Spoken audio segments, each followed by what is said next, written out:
d'Afrique. Bonsoir à mes frères et sœurs. Bonsoir à tous les Kamites. Bonsoir à tous les Noirs à travers le monde. Béni soit Nzambiam Pungutu Lendu, le Dieu de nos ancêtres.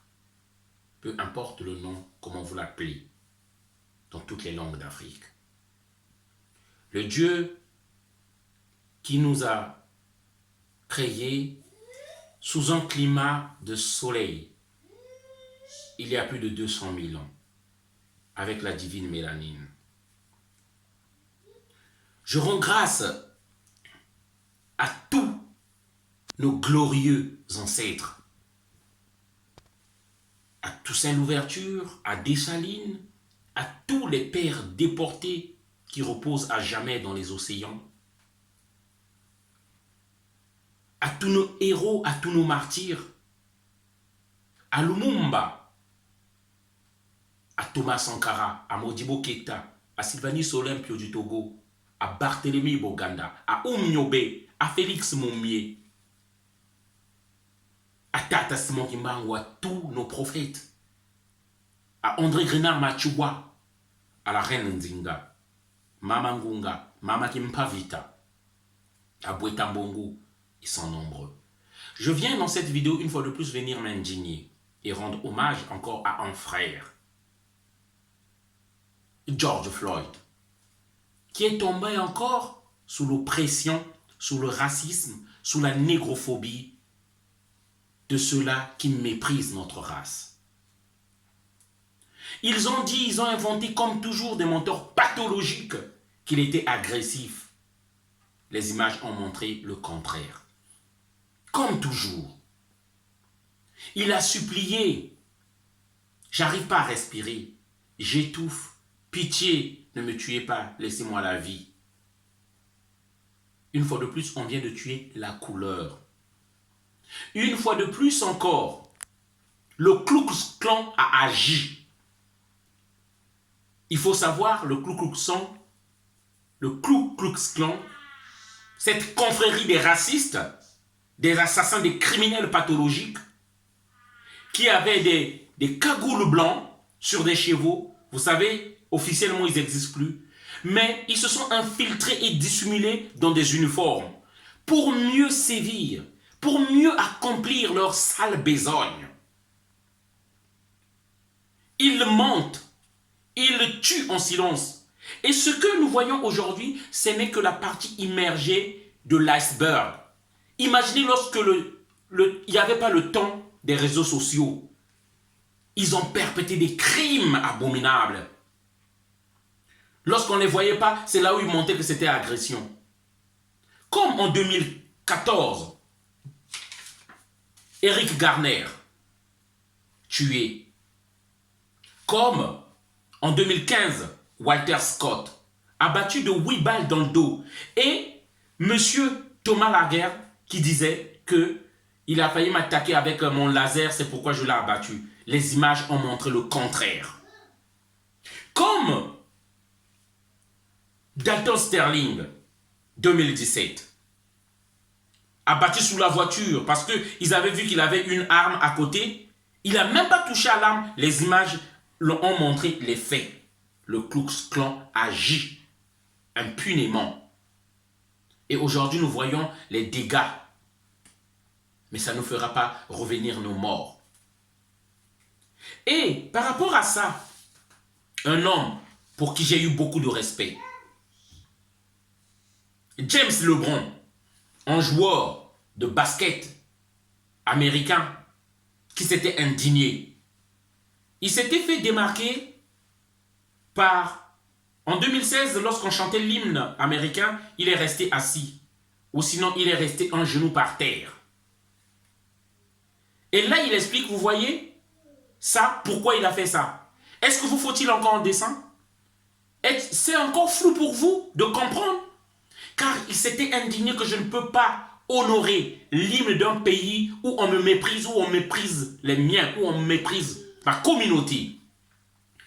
Ce soir, s'il vous plaît, je fais appel à toutes les grandes stars. Je fais appel à tous les artistes. C'est ainsi que nous nous ferons respecter en choquant.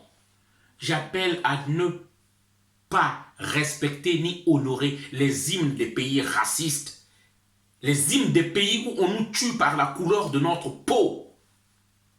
J'appelle à tous les Américains dignes de ce nom de nous réveiller. Nous n'aurons plus l'hymne américain.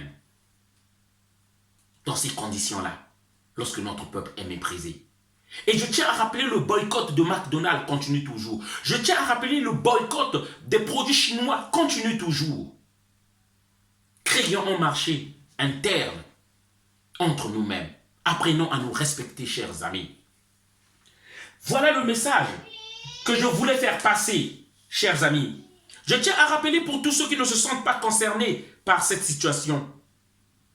Au musée de la ségrégation, il y a des photos et une histoire d'Emmett Till, un jeune de 14 ans assassiné, défiguré. Et sa mère, Mamie Till, avait demandé qu'on laisse exposer le corps de son enfant pour que tout le monde voit. Et cela a suscité des indignations dans tout le pays, ce qui a contribué à la lutte contre la ségrégation. Mais ce qui était important, c'est les mots qu'elle avait écrits. Elle a dit quoi? Il y a encore un mois, j'avais un beau, joli appartement à Chicago. J'avais un garçon. J'avais un boulot. J'avais le rêve américain. Tout ce dont on a besoin aux États-Unis. Lorsqu'on tuait les gens dans le Sud, je me disais, oh, ça c'est pas mes histoires, je ne dois pas rentrer là-dedans. Lorsqu'on tuait un noir de plus, je me disais, ça ce ne sont pas mes histoires, je vis le bonheur avec mon fils, ce ne sont pas mes affaires. Lorsqu'on tuait un noir à travers le monde, dans l'autre bout du monde, je me disais, ça ne me regarde pas. Mais aujourd'hui, j'ai compris, à chaque fois que je laissais ce mal-là être fait à travers le monde ou dans l'autre bout du monde, j'ouvrais la porte au mal jusqu'à ce qu'il est arrivé chez moi-même, aujourd'hui. Et ce message-là, c'est la leçon pour nous tous. Pendant qu'on est en train de tuer nos frères, vous êtes en train de danser. Pendant qu'on est en train de tuer nos frères, vous ne vous reconnaissez pas parce que c'est des Noirs américains. Ce n'est pas des Africains, ce n'est pas des Congolais, ce n'est pas des Sénégalais, ce n'est pas des Ivoiriens. Je ne vous souhaite pas que le mal arrive à votre porte. C'est ainsi qu'on a colonisé l'Afrique. Parce que lorsqu'on détruisait le village d'à côté, vous ne vous sentiez pas concerné. Je fais cet appel-là à tous les Noirs de prendre conscience maintenant. Si je me reconnais là-dedans, c'est parce que, comme Mamie Till, elle avait compris qu'elle avait tort de ne pas s'indigner. Je termine par une vidéo que je vous montre encore. Regardez. À chaque fois qu'on maltraitera un noir, que ce soit en Afrique du Sud, nos frères noirs, nous devons nous indigner. Comme en Angola, où des noirs sont emprisonnés, des Congolais sont emprisonnés là-bas, je m'indigne. Lorsque je vois ça, dans nos pays, les marionnettes de l'Occident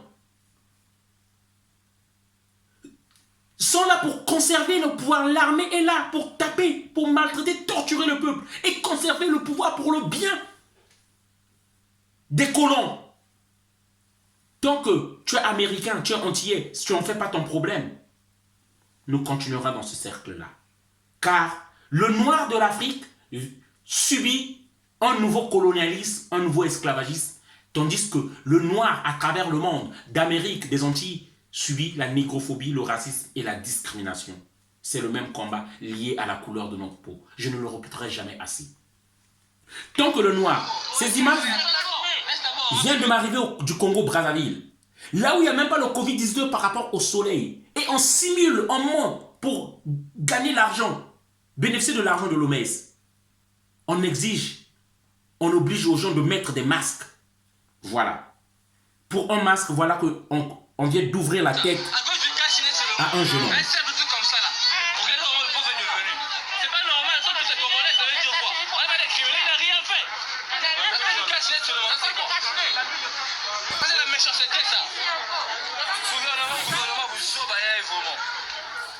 Donc, tant que nous laisserons faire toutes ces choses-là, peut-être anodin, ça continuera. Et je termine la vidéo soit agenouillé sur son cou, l'empêchant de respirer pendant plus de 7 minutes. Tandis que lui-même se plaignait de ne pas pouvoir respirer, que les témoins étaient en train de lui dire d'arrêter, et que les autres officiers étaient tranquillement autour, en train d'observer la scène et ne s'en sont pas mêlés. Maintenant, je vais te parler de tout ce qui s'est passé. La rencontre entre George Floyd et les policiers s'est effectuée un peu après 20h. La police a initialement été appelée à Powderhound Park, sur Chicago Avenue South, par un gérant de magasin concernant une affaire de faux usage de faux. Un homme aurait tenté d'utiliser des faux documents à Cup Foods. Selon John Elder, qui est le porte-parole de la police du département local, les agents ont suspecté George Floyd, qui était tranquillement dans sa voiture. Ils sont passés, ils ont vu qu'il était légèrement dans un état d'ébriété. Enfin, semblait. Les agents, arrivant à sa voiture, lui ont ordonné de sortir du véhicule. Il a donc obtempéré, mais toujours selon le porte-parole de la police, après sa sortie de véhicule, il aurait résisté physiquement à l'arrestation. Ce qui aurait justifié... Je vois pas très bien comment on peut justifier ça, mais... Bref, ce qui aurait justifié l'intervention musclée de la police. Ce qui, au final, est totalement faux. Ouais, pas de bol pour eux, ça a été prouvé par une vidéo de caméra surveillance d'un restaurant qui a filmé absolument toute la scène. Où on le voit après sa sortie de véhicule, tranquillement installé, ne montrant absolument aucun signe d'agressivité à aucun moment. Et c'est là qu'intervient ce qui a été... Merci encore. Merci de partager la vidéo et de soutenir notre lutte. On est ensemble. On ne cédera rien.